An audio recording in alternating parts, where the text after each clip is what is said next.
नमस्कार विद्यार्थी मित्रांनो, डॉक्टर सुशील स्पॉटलाइट या युट्यूब चॅनलवर आपलं सर्वांचं स्वागत आहे। 23 मार्च 2019 शनिवार संबंधीच्या महत्वाच्या न्यूज आपण बघणार आहोत। जम्मू काश्मीर लिबरेशन फ्रंट या संघटनेवर बंदी आणलेली आहे बघा। काश्मीरमधली फुटीरतावादी विचारसरणी पोसणारी ही सर्वात जुनी संघटना आहे। सध्या तिचं नेतृत्व यासीन मलिककडे आहे। तुम्ही जर बघितलं तिचं संस्थापक तर अमानुल्ला खान ही पाकिस्तानी व्यक्ती याची संस्थापक आहे। 1971 मध्ये श्रीनगर जम्मू काश्मीर विमानाचं अपहरण केल्यानंतर JKLF Jammu Kashmir liberation front प्रसिद्धीस होतात आली होती। 1984 मध्ये भारताचे ब्रिटनमधले मुत्सद्दी अधिकारी रवींद्र म्हात्रे यांची हत्या सुद्धा त्यांनी केलेली आहे। 1989 मध्ये काश्मीरी पंडितांच्या सामूहिक हत्येला सामोरे जाणारी ही जम्मू काश्मीर लिबरेशन फ्रंट संस्था आहे। केंद्रीय गृहमंत्री मुफ्ती मोहम्मद सईद यांची कन्या रुबैया हिचं अपहरण करून वाटाघाटी करणं हिच्यामध्ये जम्मू काश्मीर लिबरेशन फ्रंटचा हात होता आणि हिच्यावर बंदी घालण्यात आलेली आहे।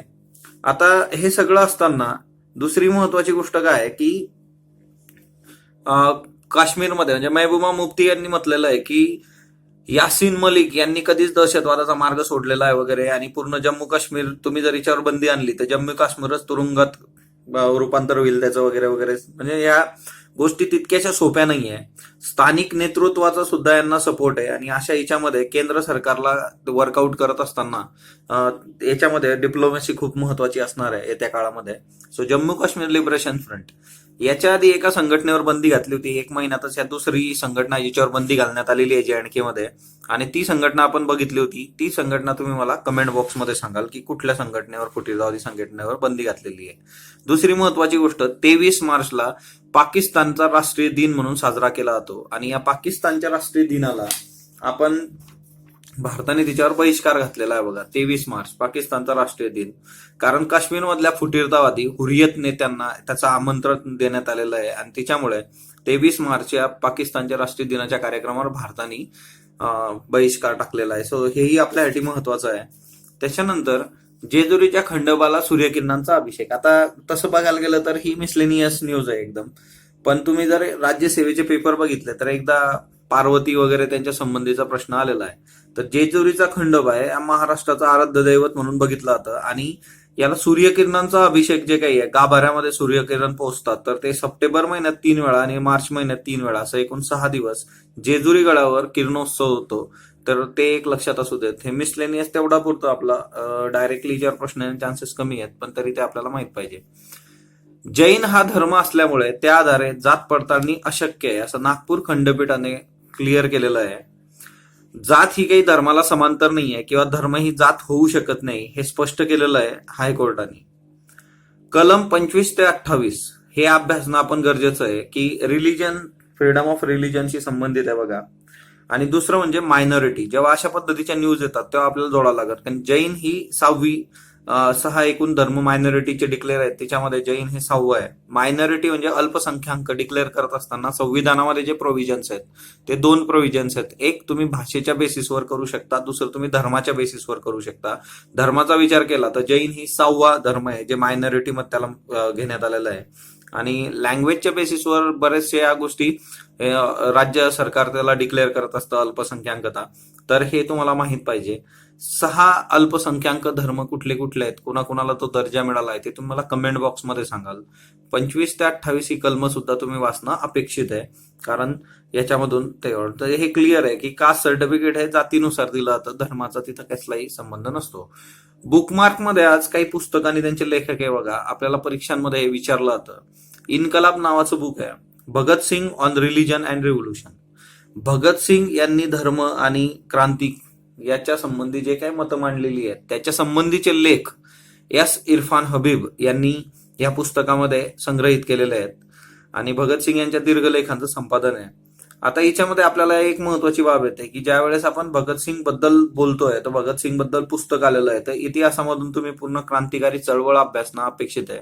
तुम्ही भगत सिंगचे सगळे रेफरन्सेस अभ्यासणं अपेक्षित आहे। सो येत्या काळामध्ये आपल्याला ते परीक्षेमध्ये महत्वाचं राहील, कारण भगत सिंगवर बुकच आलेलं आहे, त्याच्यामुळे तुम्ही भगत सिंग आणि क्रांतिकारी एकूण एक रेफरन्स वाचणं करंट बेस बेसिससाठी गरजेचं आहे। India after Modi, India after Gandhi असं पुस्तक आहे बघा एक, है ना।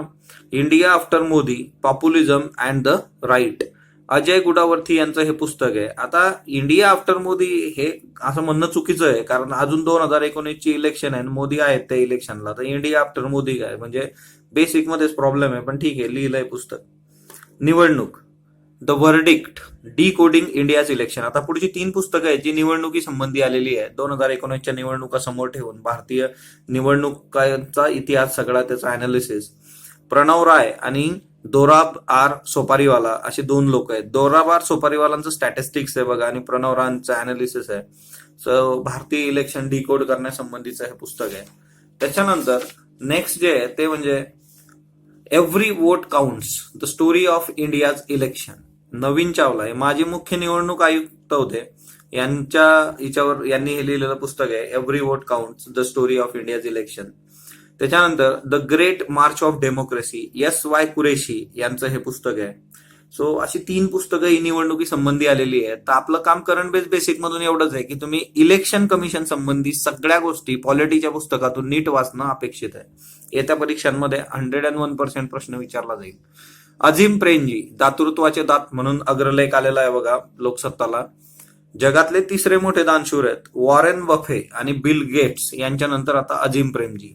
अजिम प्रेमजी फाउंडेशनला जनहितार्थ दान दिलेलं आहे त्यांनी. विप्रो कंपन्यांमधील त्यांच्या वाट्याचं भाग भांडवल, आणि त्याच्यामुळे ते न्यूजमध्ये आहेत. फ्रान्सचा ऑनर द लिजन नावाचा सर्वोच्च पुरस्कार जो आहे सिव्हिलला दिला जातो, जसं भारताचं भारतरत्न आहे तसं अजिम प्रेमजी यांना दिलं गेलेलं आहे. नेपोलियन बोनापार्टनी 1802 मध्ये सुरू केलं होतं. फ्रान्सच्या नागरिकांव्यतिरिक्त देशातल्या इतर जगातल्या कुठल्याही देशाच्या नागरिकाला हे दिलं जातं. सो अजिम प्रेमजी यांना ते मिळालेलं आहे. सो त्याच्यामुळेही ते न्यूजमध्ये होतं. तळशून्य पिनोशियो निर्देशांक. आता गिरीश कुबेरांचा हा लेख आहे. तर द वॉशिंग पोस्ट नावाचा जो पेपर आहे त्यांनी बॉटमलेस पियाशिओ इंडेक्स काढलेली आहे, म्हणजे खोटं बोलणाऱ्यांसाठीचा निर्देशांक, आणि याच्यात प्रथम क्रमांक मिळालेला आहे डोनाल्ड ट्रम्प यांना. ऑब्विसली त्यांनी मॅक्सिकन वॉल आणि त्याच्याशी रिलेटेड राहून ते दिलेलं आहे. ऍडव्हेंचर ऑफ पिनोशिओ अशी एक कादंबरी आहे, इटालियन लेखक आहे कार्लो कोलादी. जसा फास्टर फेने आहे तसा त्या टाईपचा हा एक पिनोशिओ आहे. पिनोशिओ हा थापाड्या आहे, म्हणजे तो खोटं बोलत असतो.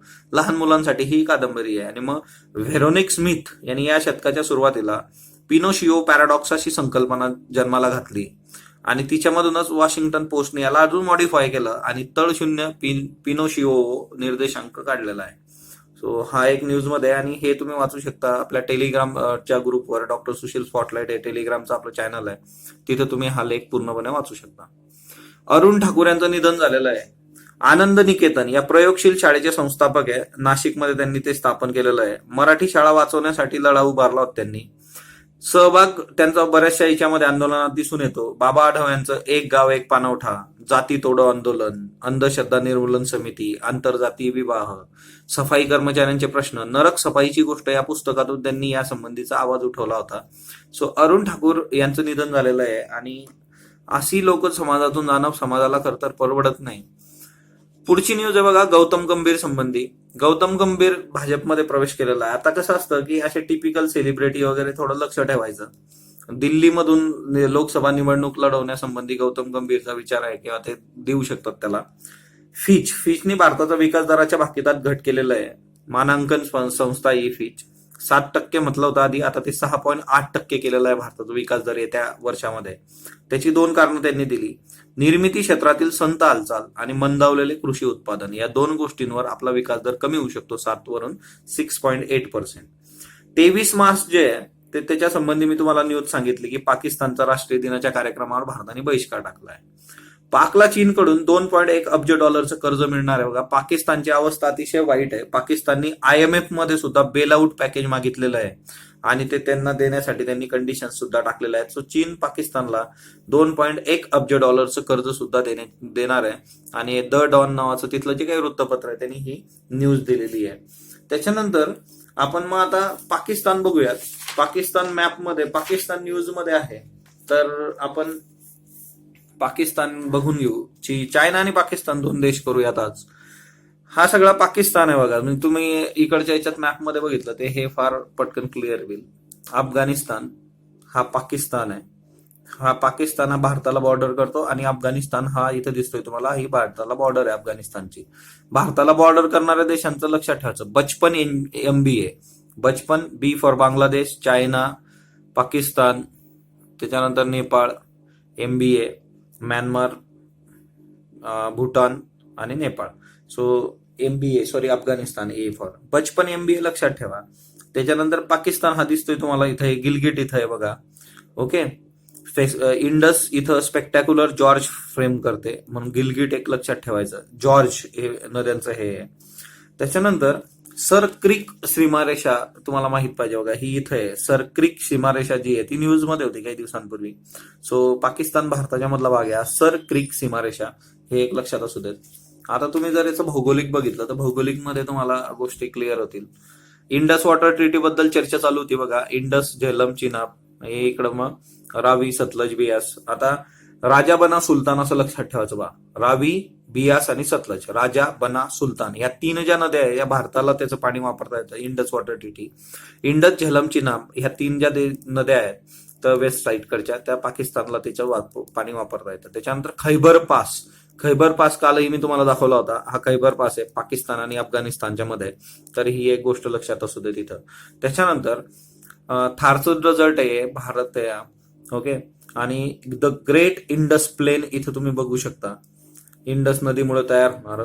त्याच्यानंतर सुलेमान रेंज. सुलेमान रेंज ही पाकिस्तान आणि अफगाणिस्तान मध्ये जाते बघा, तर हे एक आपल्यासाठी महत्वाचं आहे. त्याच्यानंतर बलुचिस्तान प्लेटिओ. बलुचिस्तान खूप न्यूज मध्ये होता बघा. चगाई हिल्स, अफगाणिस्तान पाकिस्तानच्या बॉर्डरवर आहे सगळं. आणि बलुचिस्तान सगळा हा जो बलुचिस्तान तुम्हाला दिसतोय, या बलुचिस्तानवरच सगळी पाकिस्तानची इकॉनॉमी चालते.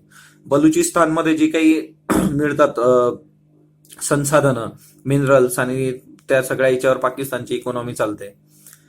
इथं खाली तुम्हाला मकरान कोस्ट रेंज दिसेल, सेंट्रल मकरान रेंज सुद्धा दिसेल. तो मकरान रेंज, सेहान रेंज, तर हे एक महत्वाचं आहे. पाकिस्तानच्या बाबतीत हा खैबर पास लक्षात असू देत. इंडसच्या सगळ्या tributaries, great Indus plain, Sulaiman range, Siahan range, Balochistan आणि चगाई हिल्स. तर पाकिस्तान एक तुम्हाला माहित पाहिजे बघा. पाकिस्तान महत्वाचा देश आपल्यासाठी जॉग्राफिकल याच्यामधून.